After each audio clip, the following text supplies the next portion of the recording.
धनगर समाजाच्या आरक्षण मागणीसाठी राज्यभरात सुरू असलेल्या उपोषणांना समर्थन म्हणून गंगाखेडमध्ये धनगर समाजाच्या वतीने प्रशासनाला निवेदन देण्यात आलं आहे।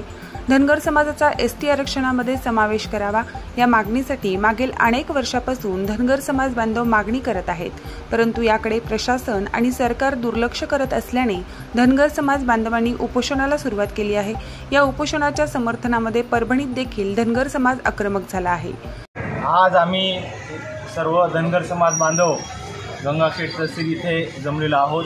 आम्ही राणी सावरगाव येथे रस्ता रोको आंदोलन करून अतिशय मोठ्या प्रमाणामध्ये तिथे समाज बांधव उपस्थित होता। इथे आम्ही मोजकेच जण इथे येऊन तहसीलदार मॅडमला आम्ही इथं निवेदन दिलेलं आहे।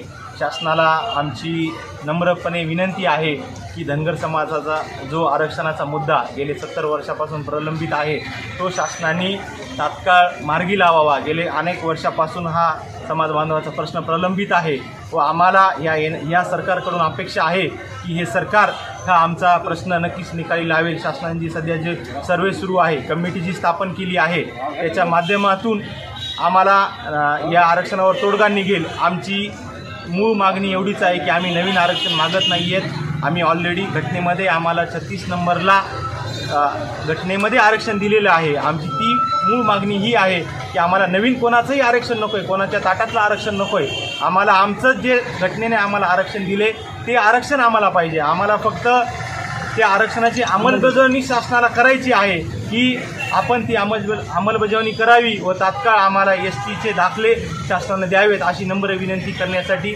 आम्ही सर्व समाज बांधव या ठिकाणी इथे जमलेलो आहोत। तशी आम्ही तहसीलदार मॅडमकडे निवेदन रितसर दिलेलं आहे।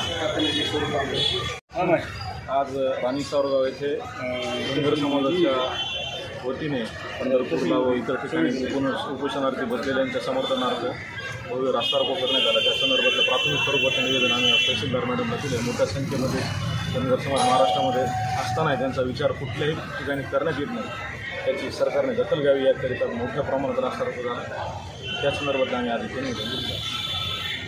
प्रतिनिधी राजकुमार मुंडेसह मी अबोली जोशी, DLP न्यूज गंगाखेड।